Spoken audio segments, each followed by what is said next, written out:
Is this finally working? We're trying. We're doing our best. Oh, man. I don't know if anybody's on here. It might be a different thing. Do you need to check on that one? Yeah, let's see. Hang on. Ah. Morning, everyone. Yep, Good we're morning. there. Okay, are we? Well, I mean, I see us. It's the other one. Hang on. Sorry about that, guys. It's not an internet issue. It's just a software issue. I guess just another thing to chalk up to 2020 here. Thank you, 2020. Oh, well. Is that working now? I think so. Are people on there? Yeah. Well, we skipped over our thing. I think we'll be okay. Thanks for your patience, everyone. Yeah, sorry about that, guys.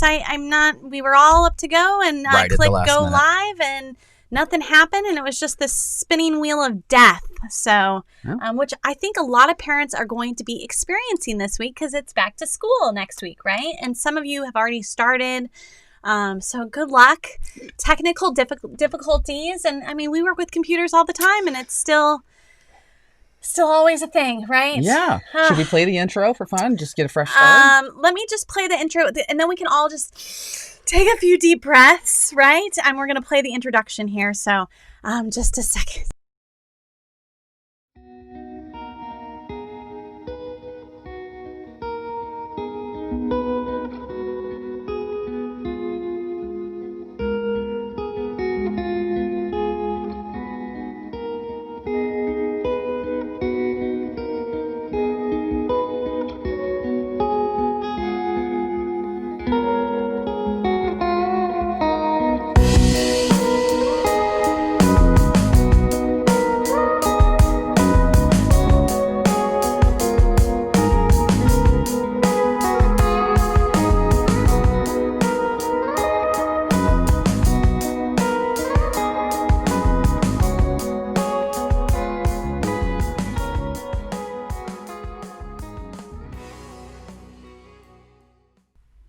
All right, now we can do an official good morning without the stress, right? Good morning, Lompoc. Good morning, Lompoc.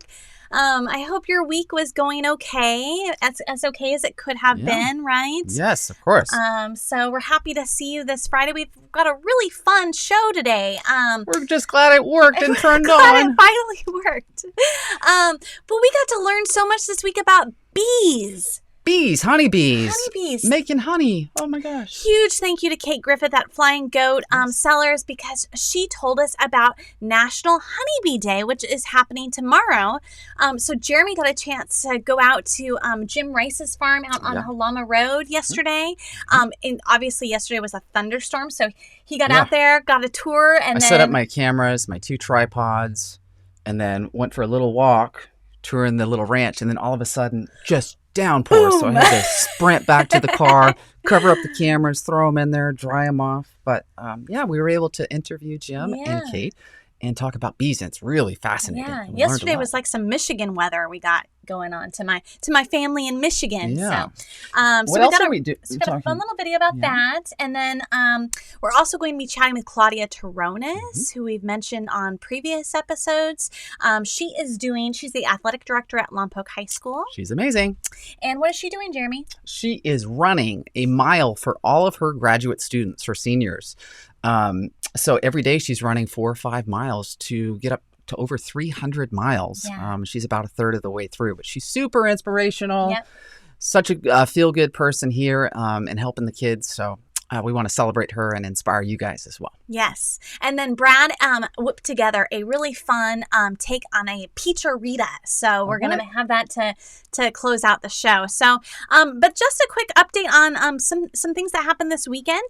This was the first week of harvest here in Lompoc. So Sabata Cellars, Sabata Vineyard. Gosh, come on, Michelle. Lalo Vasquez, the assistant winemaker over there, he posted some fun photos. They picked Pinot for sparkling wine. So this is that free run juice there. Doesn't that look delicious? It does look good. I just want to put my mouth underneath that and drink it. Ah. Yum. So anyways, congratulations. Good morning, Lalo. I just saw you pop up. But congratulations, guys.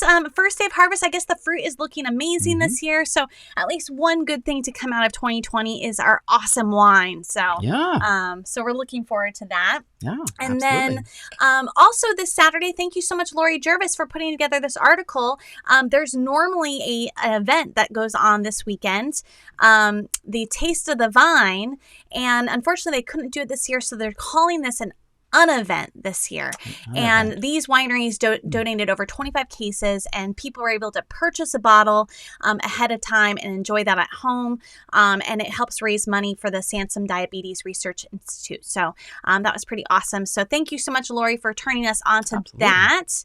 And like we mentioned earlier, tomorrow is National Honey Bee Day. Yes. And Flying Goat normally has an event every year. They're part of the Beekeepers Association here in Lompoc, and they usually have a observation they have an observation hive, but usually that's indoors, so no one's indoors at tasting rooms, so they're not doing that this weekend because it would kind of burn the bees to be in the sun. But they're still going to have some information over there, and there's going to be people from the Beekeepers Association over there, so head over. They set up a really cute little outdoor deck out there to enjoy and learn more about bees, and they have some delicious honey for sale, fresh with all the local honeycomb too. So, so that's a lot of fun.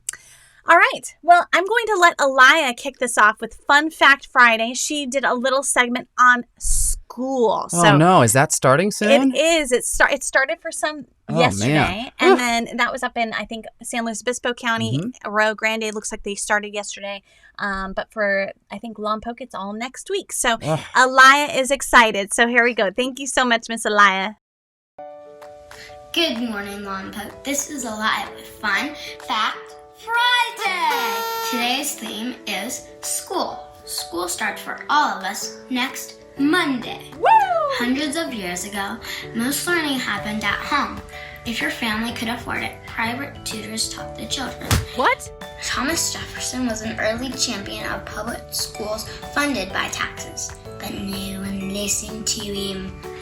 Lompoc's Artesia School was the first and longest-serving one-room school, opened in 1876. All the grades were together in that one room with only one teacher for all of them, unlike today.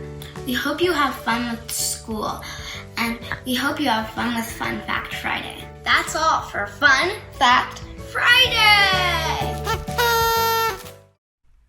Thank you so much, Miss Alaia. It looks like you're excited for school. Looks like she can't wait. I know, right? So hopefully we'll get a chance, and we might even get a chance to interview her or a couple students over the next month or so, just to see how it's going. The start of the fall school year, I guess, or the fall portion of it, how it goes this year. It's going to be new normal, right? New and stressful. And thank you to Moksha. She reminded us, I forgot to look this up, but yesterday, August 13th, was the birthday of Lompoc being incorporated as a city. So 1888. 1888. August 13th. So I believe that's 132 years old for Lompoc. Yes. God, good for you on math. Happy birthday, Lompoc. Happy birthday, Lompoc. Okay. We can't. Fine, fair. So should we go to Claudia next? Let's do the nature stuff. You get people still warmed up, and we'll jump right into that. We still need to do some deep breathing here. Jeremy found some fun little videos. This one is, what is that? So this is what happens. What an owl does when you sneak up on it. Oh, really? So what they do is they crouch down and they ruffle up their feathers to look a lot bigger. Oh my God! And then I started digging into owls, and they have these amazing eyes that are immobile. They're cone-shaped, but they're like binoculars that help them like focus in and almost zoom in on their prey, which I thought was pretty interesting. That is pretty cool. I love that. If you get too close to an owl, it can attack humans and will. So be careful. Oh. Yeah. Okay, that's good to know. That's something else I learned. So don't sneak up on an owl, basically. Do not sneak up on an owl. And then you found this bee cutter. What is this So thing? we're talking about honeybees today. A different type of bee is known as a leafcutter bee. And I just thought this was a cool video, but I had to find out something about them. So leafcutter bees are 15 times better pollinators for alfalfa. And an interesting fact about leafcutter bees, in the 1940s, leafcutter bees are credited with saving alfalfa. as far as a crop in our country in the 40s. Yeah, really interesting wow, story. That's so if fascinating. you're curious about leafcutter bees, which are very harmless, look up leafcutter bees. Yeah. And one thing we learned is that from Jim Rice was that all honeybees are actually European honeybees. Right. We don't have any native honeybees in the United States. And so those came over in like the 1600s. And they just love it here. I guess especially the southern Central Coast area is just ideal climate for them. They have food all year round. Yeah. It's never too hot. Nope. It's never too cold. I should say coastal California, right, in general. So that was pretty fascinating. I had no idea, but there are other types of bees that are native, but they just don't produce honey. Yeah. And we are thankful for that honey. Yes, I think that is, so. one of my favorite things. So maybe we'll we should go to the bee thing next. I think we go to the bee thing now because that's super interesting. Kids, if you're not paying attention, this is pretty awesome. Yes. So, and adults too. You should. Oh my God. I was fascinated and we'll by include this. a couple fun facts after this also about yes, so absolutely. So here we go. Thank you so much to Jim Rice and Kate Griffith for talking to us about bees.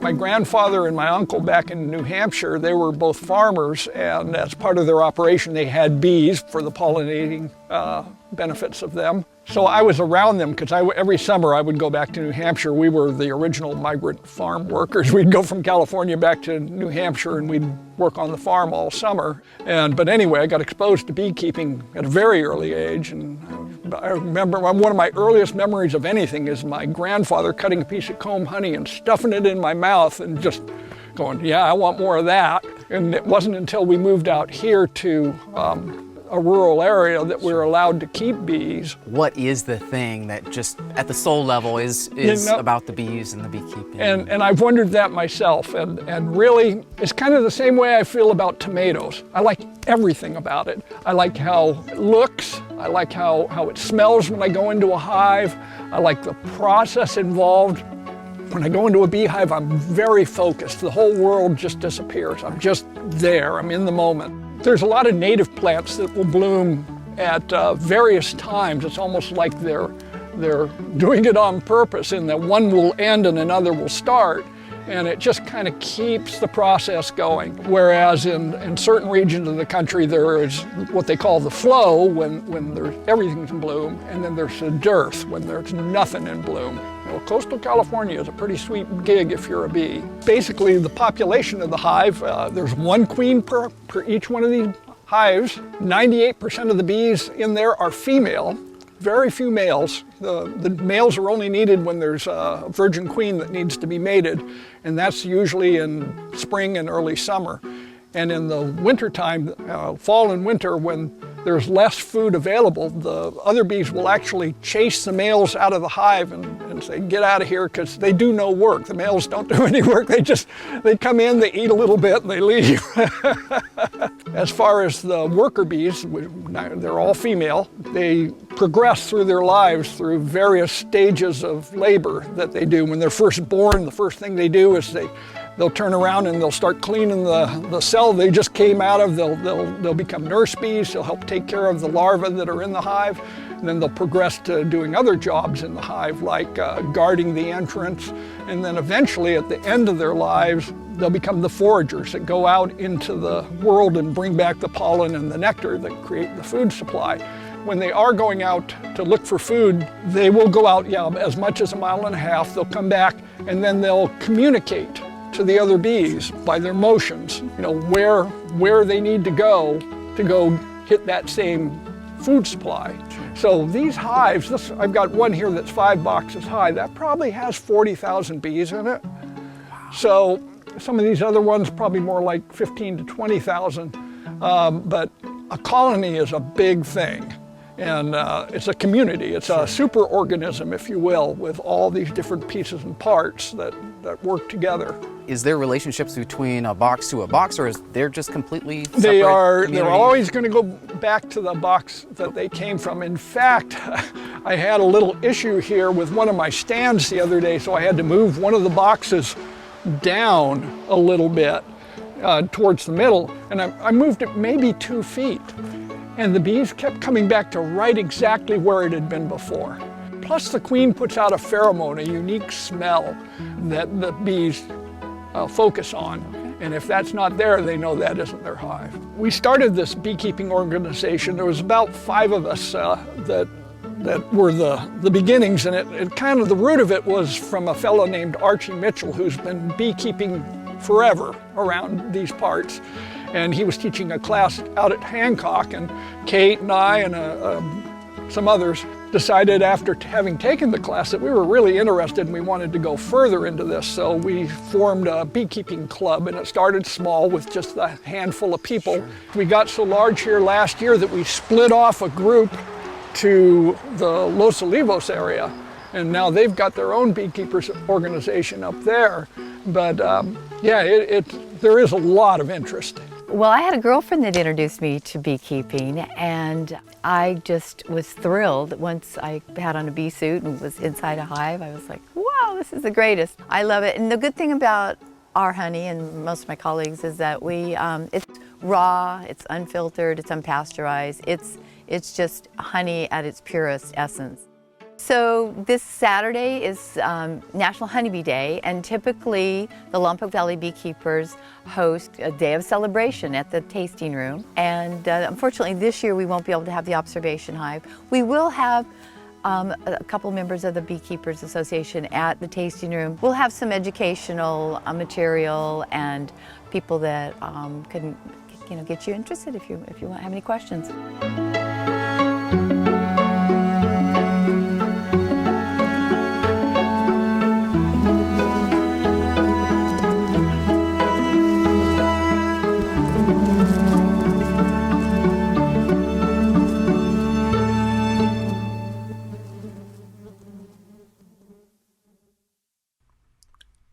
Wasn't that fascinating? I had no idea. Bees. And I thought the coolest thing I thought was the fact that 98% of all honeybees are female and only 2% are male, and the females chase the men out when there's less food because they don't do any work. Dudes are lazy. I just think that is just so typical, right? I mean, women wake up, they were born, they start cleaning their whole little space, and then they start nursing, and then they start foraging. Like and they babysitting. Women do everything. So anyways, just pointing that out there. Fascinating. Another fascinating fact we just showed earlier, something about leafcutter bees versus honeybees. Yeah. So honeybees, like you said, will go up to 1.5 miles away from the hive. Yeah. Now, what's interesting about leafcutter bees is that they're a little bit more on their own, and they'll only go 300 feet from their hive. Oh, so really? 300 feet versus like 8,000 feet. Yeah. Crazy. Well, I think, you're right. Yeah. I think you're good on the math thing today. Oh my God. I finished a couple grades at least. So. Yeah. Well, and so they'll go out and they'll rescue some people who, oftentimes you'll see a bee and they'll just take up a home in some part of your backyard or home. Or in a tree or somewhere in the corner around the eaves and stuff. So they'll go and rescue these hives. So Jim sent us a few photos. This is a couch. That's crazy. In somebody's backyard, I'm guessing? Maybe, but either way, that's a lot of bees. Yeah, and so they basically set up their own little hive in this couch here. They're very resourceful animals, critters. Just lounging. And then this is insulation. Yeah. So this was just a wall that had been kind of ripped down and there's actual honeycomb in the wall. That's crazy. Would that increase the value of the house since there's honeycomb is worth a lot? Honey production, I guess. Maybe I don't know. Yeah. I found that pretty fascinating. So thank you so much. I learned a lot. And I don't know if anybody noticed those little bees with the pom-poms. We were watching that was all Jeremy's footage. So we were watching these little poppies, and you just kept seeing this little bee, and he looked like he had pom-poms on, and we just kept saying, I thought he was showing off, Michelle's bee in the pom-poms. All right. So what do we have next? I think we've got to, because we've kept a lot of people waiting, and we've built a lot of excitement, and this is one of the most inspirational interviews I think we've done. We've done several, but this one is just so special and great for the students. So Claudia Terrones, again, a staple here in the community. She is trying to lift students up throughout the community, so we want to celebrate her. A lot of you know her, so if you know her, please share and send this to others throughout the community. And let's celebrate her. So she's running for her 360 athletes, a few miles every day. And here we go. We'll learn more from Claudia here. Good morning. Good morning. How are you? I'm still waking up. Me too. You've been getting up early almost every morning. I have. Doing something a little outside the norm for your year to year. It is, Talk to us about especially during the summer. I usually try to sleep in a little bit, especially with 7 children in the house. Range from 20 to 5 or 5 to 20. One is currently at Ellen Hancock. I have one at Arizona State University, and then I have going to be a middle schooler, so 7th grader, 6th grader, 5th grader, 4th grader, and a 2nd grader. Wow. So, can't forget about my kindergartner. So anyways, and kindergarten. So we call it controlled chaos in our house because it is controlled, but I wouldn't want it any other way. I love the laughter and sometimes the yelling down the hallway, and but they're all good kids. So how long have you been the athletic director? This is only going into my 3rd year. I first got to Lompoc High in 2004 as a PE teacher and adapted PE teacher, so I was in with special ed, and that was my passion. I loved working with children with special needs and just making that small just a small difference in their life. Something as little as catching a ball pumped them up, and to me that was the best. And so I started in special ed, and then they moved me to being the activities director because I'm pretty spunky most of the time. And so I was activities director for 10 years, I want to say. And then Don Cross was moving into a new job, and I really wanted to be athletic director for many reasons. I love sport. I love sport. I've loved sport since the first day that I could walk, grab a ball. Obviously coming into 2020, 3rd year, lots of expectations, hopes, new field. Right. This unexpected pause comes into play. I think because I was an athlete, and you go through times. There are times where you hit real high, and then there are times when you hit real low. And right now, when it first hit, I think there was a lot of low, including, for my son, who is a graduate of 2020. He saw his spring season come to a halt along with all of his friends, and it just really hit me hard.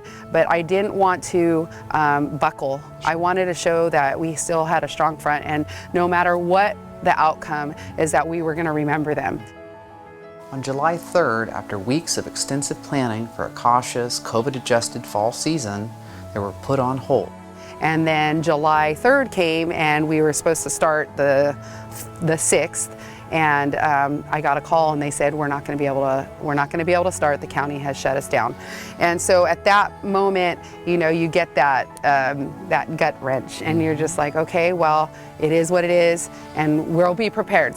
So at this point, we're just waiting for our county to say yes. And there's a lot. Everybody is involved in it, though. So everybody needs to wear a mask. Everybody, stay at home when you can, or so if everybody does their part, our kids will be able to come back. So until those numbers come down, then we'll be kind of still at a standstill. Yeah. Now that you started this commitment of running, okay. How many days you've been doing, or how long you've been doing it, what mile you're at? So July 3rd came, and so that was the gut wrencher. And then on that Saturday morning, I ran differently. So I'm going to be 48 years old, so it's not like I'm some spring chicken here. And so instead of my normal 12-minute mile, because that's, so then I was down to 11 minutes. And then sometimes some of my miles were at 10:30 or 10:15, and then I ended at 9:45, and I'm like, this is not like me. And then I just realized, I think I'm running for a different reason now. I do it for my health, obviously, and just wanting to be there when my children have grandchildren. I want to be able to run and play and teach them about sport and stuff. And so then at that moment on the 4th, I was just my faith in God is huge, and so I just feel like it was Him telling me my direction, keep the course, and now we got to protect those and try to raise those kids up in a time of need, because mental health is a huge thing right now. And if I'm hurting and they're hurting, and we're adults and we can kind of understand it more, but the children don't. And even my kindergartner is just like, well, why can't we go to school, Mommy? And I just feel like we need to support these kids because one of my own children, Tara, the one who does the quotes for me, she suffered a lot. She misses that contact. She struggled a lot. She's better now, but she needed that contact. I'm getting emotional because, you know, she suffered. Sure. And I didn't know how to help her. Yeah. So, and I really believe that, you know, when they say it takes a village to raise a child, it takes Lompoc to raise these children. And Lompoc is up for it, though. The community understands. I mean, they're here in the stands watching football. They're here in the stands watching basketball. They're in the stands with baseball. They're with every sport. We have the support of our community, and our kids know that. It's just great to be a part of a community who loves these kids and sports.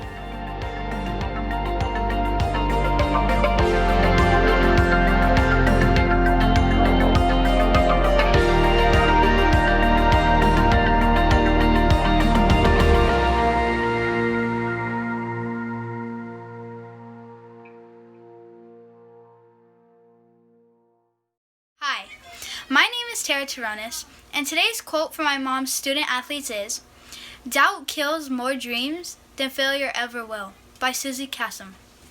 This has been a good experience for me so that I can keep track of how many miles she has run, and it motivates me to work out myself. I am very proud of her. Go Braves. Go Braves. Thank you, Tara, and thank you, Claudia. Yes, that was, so that was awesome. Yeah. So I think she's about a third of the way through, right? She's run over 100 miles since she started this. Yeah. She's, I think, close to 115, 120, somewhere in there. That's pretty amazing. So. Pretty awesome. You'll see her often running on A Street, sometimes on Central. And again, she's booking 4 or 5 miles a day. So make sure you're following Lompoc High School Athletics on Facebook. They usually do a post there about that every day that she runs. But yeah, great people in our community. Yes. Have to love that. And Brittany pointed out, yes, the track does look amazing. Yes. That's the new Houck Stadium, right? Yes, but we're hopefully going to follow up and talk about that once we get some access and people can actually enjoy it. So yes, that'll be a lot for to now, celebrate. I guess we just get to look at this beautiful track. Yeah. Well, let's not forget to stay safe so that we can get these numbers down, and hopefully sometime in the near future we can meet you all there. Yes. And maybe go for a jog. Ah, that'd be awesome. Yeah. So last bit on our show, and we're so sorry for keeping you guys so long. I apologize for the technical difficulties earlier. Not our fault. Not our fault. Thank you, Ecam. But Brad wanted to give you a little inspiration for your cocktails this weekend, and since peaches are in season, I thought we were going to be able to sneak, just get out of the show without. He was just hoping to fail early. I'm so sorry, but no, we love Brad. So thank you so much, Brad, for helping out and paying your rent through your work. Hello, ladies and gentlemen. Brad here, also known as your favorite bartender or your favorite friend on a lonely day. How's your pandemic going? Mine, not so great, not so horrible. Few lemons still showing up, but this week, peaches. Yes, peaches. I'm so excited. So smooth. Wow. That's great. And guess what? Last time we made some salt, and this is the Calabrian chili salt. And we're gonna put that on the rim of a drink that we're calling the Smoky Beecherita. Yes, just like that. So anyway, these peaches showed up in our box from Dare to Dream Farms, and one of them just got a little extra ripe, and voila, we made a puree out of it. It was already sweet and sticky, so it's gonna be our sweetener in the drink. Okay, let's get started.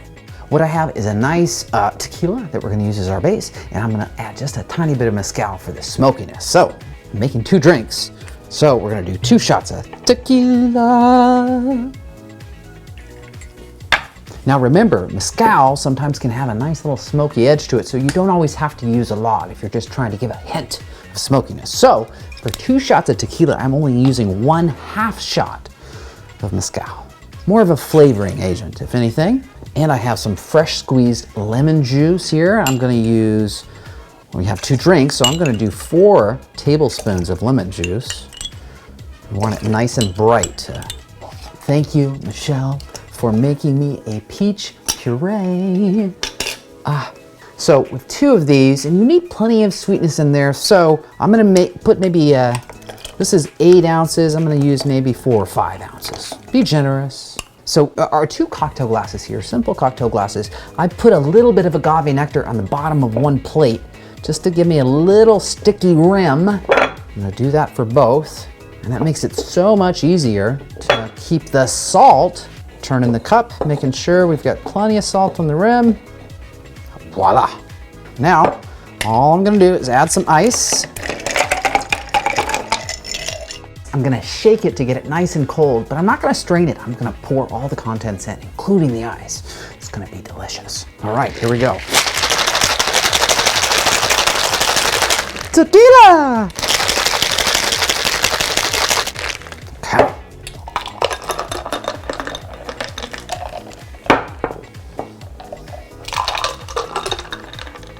Now, I have to go find Michelle before Jeremy gets back. We're going to enjoy these spicy, smoky peacheritas. Hey, have a great weekend. Michelle! Michelle! Is she here? Michelle? Thank you, Brad. That was delicious. Oh, I'm so glad you enjoyed Brad's drink there. I did. So I'm curious. Ann Burns brought up a really great point in that it appears that Brad only wears this vest on the indoors because he somehow his 2/3 of his arm from here down is very tan. It's so and then the area between sort of the elbow and the shoulder is incredibly albino. It's so hard to color balance, Brad. That's for sure. Yeah. So sorry about that, guys. Sunglasses are needed on occasion when watching Brad. Seriously, not just for Brad. The sunglasses are for watching. Speaking Brad. of the sun, it's supposed to be pretty warm for the next few days. So we hope you all have a really wonderful weekend, enjoying hopefully not too humid, but some sunshine, which we get outside. It's going to be a gorgeous weekend. We don't have rain, I don't think, like we did yesterday. Yeah, hopefully not. But yeah, it should be a lot of fun. If you're interested in bees, be sure to stop by Flying Goat tomorrow. They're going to have a lot of information there, and some tasty honey. I think that's it. I think so. Thank you guys again for your patience and for sharing and for sticking with us during our technical difficulties at the beginning of the show. Yes. We'll be back next Friday at 8:30 a.m. with another packed show. And we'll give you some teases about that early next week as well. So we appreciate you, Lompoc. We will talk to you soon. Good luck, parents, next week. Yes. And let us know how that goes. All right. Great weekend. Here's your moment of Zen.